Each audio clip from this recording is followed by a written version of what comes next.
Bismillahirrahmanirrahim. Assalamualaikum warahmatullahi wabarakatuh. Mohon izin.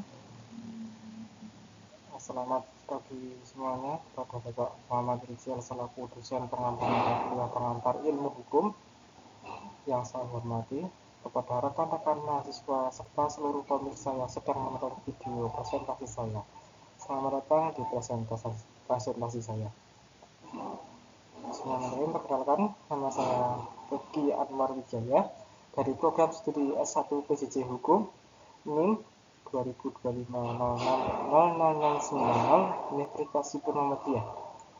Pada kesempatan kali ini saya akan mempresentasikan hasil analisis hukum mengenai sebuah isu yang sangat relevan dengan kondisi Indonesia saat ini, dengan tema yang telah ditentukan, yaitu tantangan Pancasila di Indonesia saat ini. Kemudian presentasi ini saya beri judul Asas Ketuhanan dan Keadilan dalam Pusaran Kontroversi Hukum, studi kasus dugaan penistaan agama di STT Nias. Oke. Di sini di bagian pembukaan saya akan mempresentasikan tentang ada bagian yaitu pengantar masalah, tujuan presentasi dan relevansi. Next. Baik. Di bab pengantar masalah.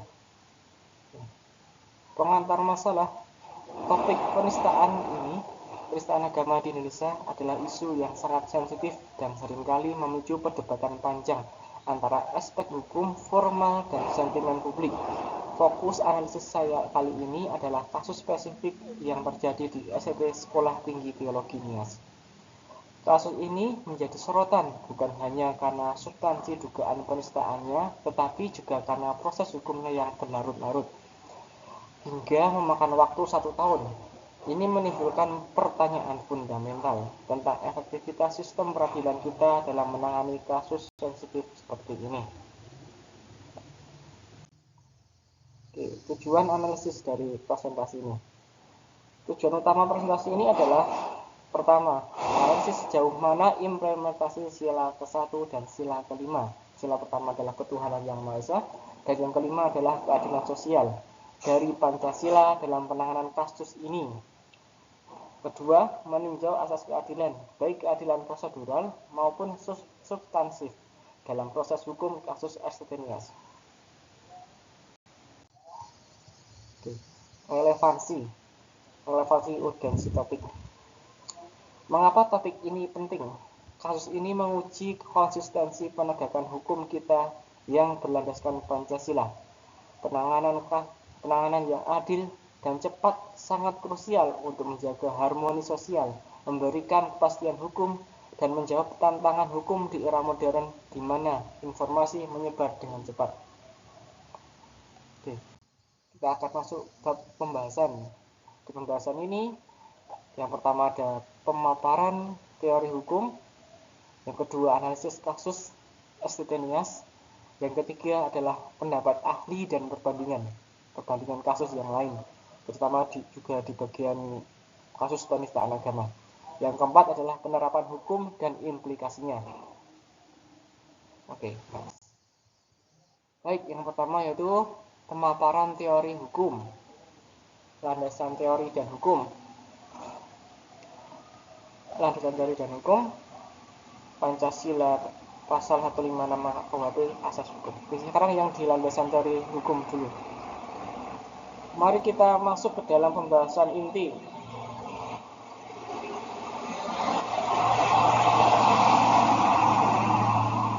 Landasan teori kita dimulai dari Pancasila sebagai staf fundamental form atau norma dasar negara, di mana sila 1 dan 5 menjadi acuan moral dan etis dalam penegakan hukum. Secara juridis formal, kasus ini seperti biasanya dijerat menggunakan pasal 156A KUHP, Kitab Undang-Undang Hukum Pidana, tentang penodaan agama, atau kadang-kadang menggunakan UU ITE jika melibatkan media sosial. Selain itu, kita merujuk pada asas hukum universal. Peradilan harus berjalan secara cepat, sederhana, dan biaya ringan. serta mengedepankan kepastian hukum dan keadilan yang substantif. Kemudian kita lihat pada selanjutnya adalah analisis kasus Estenias, yaitu berupa kronologi yang pertama kali. Kronologi, analisis kasus, dan fakta kasus mengapa sampai berlarut dan dampaknya. Sekarang kita terapkan kerangka teori tersebut pada kasus Estenias. Oke, masuk ke detail spesifik kasus Estenias. Polemik ini bermula ketika salah satu sekolah tinggi teologi di Nias memposting mata kuliah Islamologi di situs web resmi mereka yang berdomain akhiran .ac.id, estenias.ac.id. Materi tersebut berhasil diunduh oleh beberapa orang muslim, beberapa pihak juga, sebelum akhirnya itu terhapus di web resmi mereka. Konten ini memicu kemarahan karena dianggap menyimpang dari ajaran Islam yang sebenarnya, terutama pada bagian definisi Allah dari sudut pandang Islam dan Kristen. Dalam materi kontroversial itu, dijelaskan seolah-olah dalam perspektif Islam, Allah digambarkan sebagai sosok ular yang disamakan dengan iblis. Penafsiran yang keliru ini secara implisit mengisyaratkan bahwa umat Islam selama ini menyembah iblis, bukan kepada Tuhan yang Maha Esa. Materi ini menjadi viral sekitar bulan November tahun 2024 dan didokumentasikan dan dianalisis berbagai pihak, termasuk aktivis tamu alaf yaitu Don Ditan dan YouTube di Tasik Ngaji. Yang memperumit masalah adalah perwakilan dari Estenias bukannya meminta maaf, malah menegaskan bahwa materi itu bukan bagian dari pembelajaran mereka dan berencana melaporkan balik pihak yang menyebarkan dengan tuduhan pencemaran nama baik. Namun, penyangkalan ini patut dipertanyakan. Terdapat bukti video dan tangkapan layar yang menunjukkan bahwa materi tersebut memang ada di situs web resmi mereka. Logika sederhana menunjukkan jika materi itu tidak ada, mengapa harus dihapus? Tindakan penghapusan ini justru memperkuat keyakinan masyarakat bahwa materi tersebut memang pernah diajarkan di institusi tersebut, yang semakin membuat geram umat muslim. Sebagai reaksi, umat muslim melalui gerakan anti penistaan agama Islam atau GAPAI Sumatera Utara melaporkan masalah ini ke Polda Sumatera Utara. Majelis Ulama Indonesia MUI Kota Gunung Sitoli juga meminta Polres Nias untuk mengusut tuntas kasus ini. Inilah titik awal proses hukum yang kemudian kita saksikan berjalan begitu panjang dan berlarut-larut hingga 1 tahun. Poin krusial di sini adalah durasi proses hukumnya yang sangat panjang. Kita perlu menganalisis apakah ada hambatan prosedural yang sah, ataukah ada dinamika sosial dan tekanan massa yang mempengaruhi jalannya penyidikan atau persidangan. Proses yang lambat ini menciptakan ketidakpastian hukum yang merugikan semua pihak, baik bagi pelapor yang menuntut keadilan maupun bagi terlapor yang berhak mendapatkan proses hukum yang cepat dan adil. Poin krusial tersebut pada pasal 156A KUHP, saya akan membunyikan bacaan dari pasal 156 KUHP. Dipidana dengan pidana penjara selama-lamanya 5 tahun penjara barang siapa dengan sengaja di muka umum mengeluarkan perasaan atau melakukan perbuatan yang pada pokoknya bersifat pemusnahan, permusuhan, penyalahgunaan atau penodaan terhadap suatu agama yang dianut di Indonesia. Apalagi yang dianut di Indonesia ini adalah tentang penodaan penistaan agama Islam. Agama Islam adalah mayoritas di Indonesia.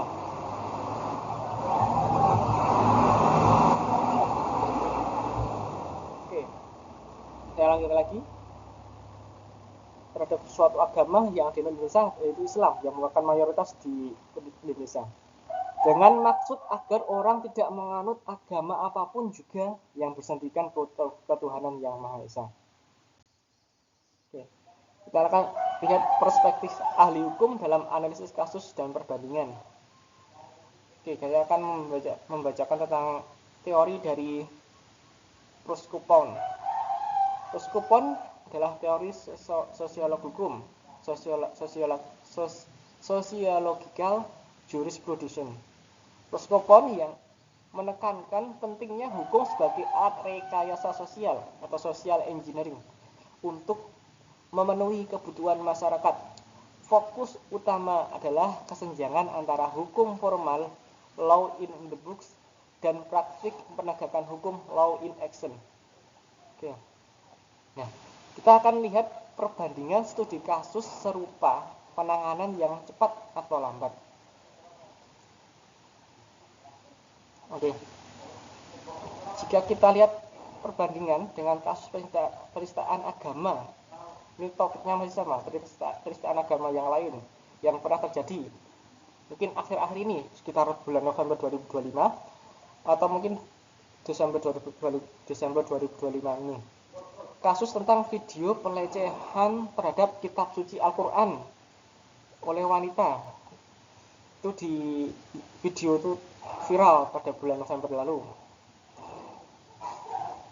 Wanita tersebut dalam video tersebut meludahi beberapa kali Al-Quran, kitab suci Al-Quran dan menggunakan pakaian setengah telanjang. Namun untuk setelah viral, dalam prosesnya dapat diusut dengan cepat sehingga ada perbedaan pandangan ini. Kenapa yang sifatnya itu pribadi, yaitu mereka yang wanita tersebut kan melakukan tindak pidana pelecehan Al-Quran secara pribadi personal. Namun di Al-Satirias itu adalah institusi, bahkan mata kuliah Islamologi di mata kuliahnya seperti itu. Kenapa jadi perbedaan yang ini cepat, yang ini lambat gitu. Itu nggak sampai 1 bulan itu setelah viral itu untuk yang wanita yang meludahi tersebut langsung ditangkap. Tapi kenapa untuk Esatenias ini lama sekali untuk menangani kasus, bahkan membutuhkan waktu sampai 1 tahun lebih. Dari bulan Desember 2026 bahkan sampai sudah mendekati tahun 2026. Oke. Perbedaan penanganan ini menimbulkan pertanyaan tentang standar operasional prosedur yang konsisten dalam sistem peradilan kita. Terlebih kasus Esatenias ini melibatkan institusi pendidikan ya, bukan personal. Perspektif HAM juga menekankan pentingnya due process of law yang adil dan non-diskriminatif. Harusnya sama itu untuk yang personal maupun institusi itu harusnya sama karena penistaan agama, dan ini menyangkut fundamental karena berkaitan dengan dasar negara, yaitu Pancasila, sila ketuhanan dan sila keadilan, sila pertama dan sila kelima. Oke. Penerapan hukum dan implikasinya. Penerapan hukum di kasus Nias ini menunjukkan tantangan dalam menyeimbangkan antara melindungi kebebasan beragama dan menjaga ketertiban umum. Implikasi dari proses hukum yang lambat ini sangat besar. Ini bisa menggerus kepercayaan publik terhadap institusi penegak hukum dan memicu perpecahan di tingkat akar rumput sampai ke akar-akarnya, sampai kepada umat muslim dan umat Kristen. Penerapan hukum kita harusnya berfungsi sebagai pendingin suasana atau cooling system, bukan malah memperkeruh dengan ketidakpastian yang berkepanjangan ya, karena sudah 1 tahun ya, yang kalau berbandingan dengan yang kasus yang lain kok cepat, sama-sama kasus penistaan agama yaitu cepat, tapi kok yang ini kok lambat gitu. Walaupun sama-sama viral tapi kok lambat. Katanya no viral no justice, tapi ini juga kenapa kok bisa ini pernah viral tapi juga tidak, sampai sekarang belum ada keadilan gitu. Oke. Kita masuk ke bab kesimpulan dan penutup. Ada kesimpulan dan rekomendasi dari saya. Kesimpulan dan analisis. Sebagai kesimpulan, analisis terhadap kasus Esatenias ini menunjukkan bahwa penegakan hukum di Indonesia menghadapi ujian nyata dalam mengimplementasikan nilai-nilai Pancasila. terjadi ketegangan antara keadilan prosedural yang berjalan lambat dan keadilan substansif, hasil akhir yang adil bagi semua pihak. Efisiensi proses hukum adalah kunci untuk memastikan bahwa asas ketuhanan dan keadilan benar-benar terwujud dalam praktik keadilan. Oke, rekomendasi dan saran. Ada 3 saran ya untuk dari PH saya agar mudah-mudahan kasus ini segera ditindaklanjuti kembali seperti itu dan keadilan kembali ditegakkan. Ada 3 itu. Yang pertama, berdasarkan analisis saya akan merekomendasikan beberapa hal, yaitu yang pertama, perlunya peninjauan ulang atau setidaknya panduan yang lebih jelas tidak terkait penerapan pasal 156A KUHP. Tadi kan sudah dijelaskan pada pembahasan itu untuk pasal yang penodaan agama 156A KUHP. Masih mungkin ada beberapa pihak yang masih multitafsir dari pasal tersebut ya. Jadi mudah-mudahan peninjauan ulang pasal tersebut agar lebih detail seperti itulah, maksud dari poin A dan poin B itu apa gitu. Kemudian yaitu yang kedua, rekomendasi dari saya yaitu percepatan proses peradilan, yaitu yang efisien dan waktu. Percepatan kasus-kasus yang termasuk yang sensitif kayak tadi tentang penistaan agama seharusnya ya tepat waktu. Kalau enggak ya misalnya kenapa belum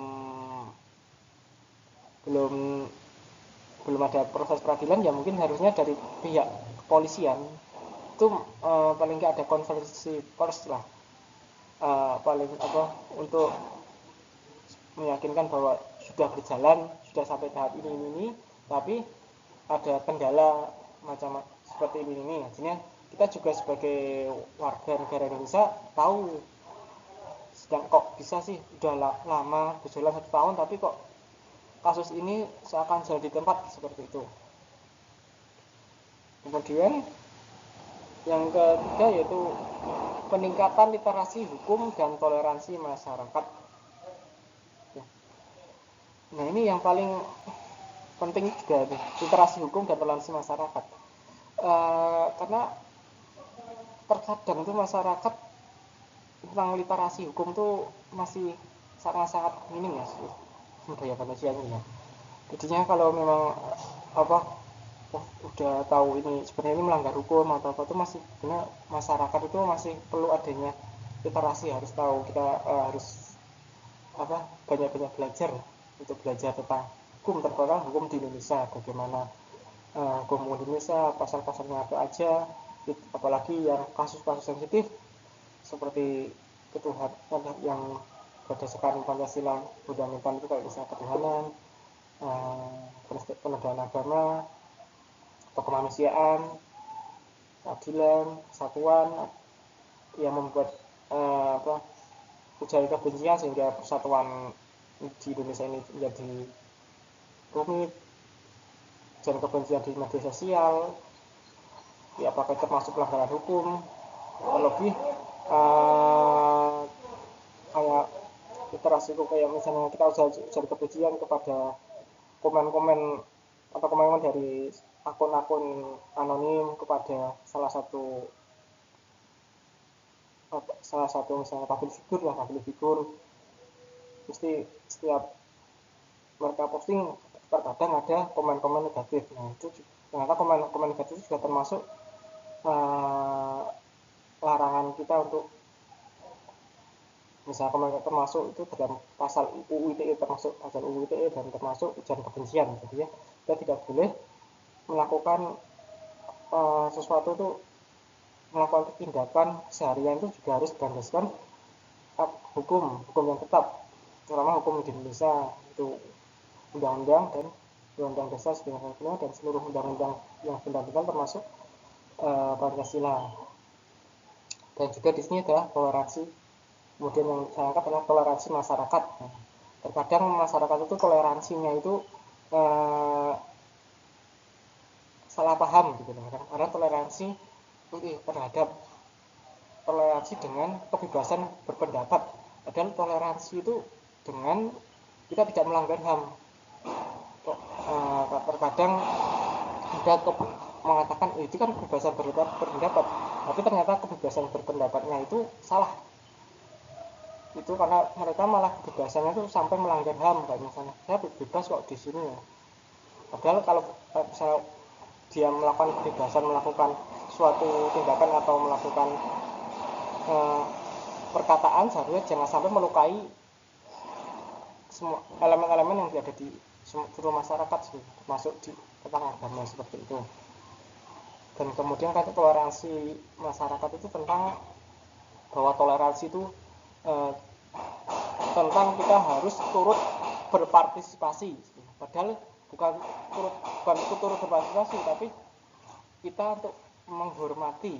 Kadang kayak misalnya perayaan agama umat lain itu malah kita melakukan ibadah bersama mereka. Seharusnya kan kita cukup menghormatinya saja, karena udah pasal 29 itu kan kita untuk menghormati keyakinan mereka, bukan turut ikut melaksanakan peribadatan ibadah yang lain seperti itu. Terkadang di Indonesia itu toleransinya itu kebablasan seperti itu ya. Mudah-mudahan dengan materi ini rekomendasi dan sarannya bisa dilanjutkan kembali, termasuk tadi percepatan proses peradilan yang efisien dan tepat waktu seperti itu. Kalau misalnya ada kendala ya mungkin seharusnya pihak kepolisian menyampaikan kendalanya kepada seluruh masyarakat seperti itu. Mungkin cukup sekian ya ini presentasi dari saya. Apabila ada banyak kekurangannya dan mungkin perkataan saya yang banyak salahnya, karena yang salah itu jarang dari diri pribadi, kalau ada benarnya itu adalah dari Allah SWT. Mohon maaf sebesar-besarnya. Bismillahirrahmanirrahim. Mohon maaf sebesar-besarnya. Dan Wassalamualaikum warahmatullahi wabarakatuh.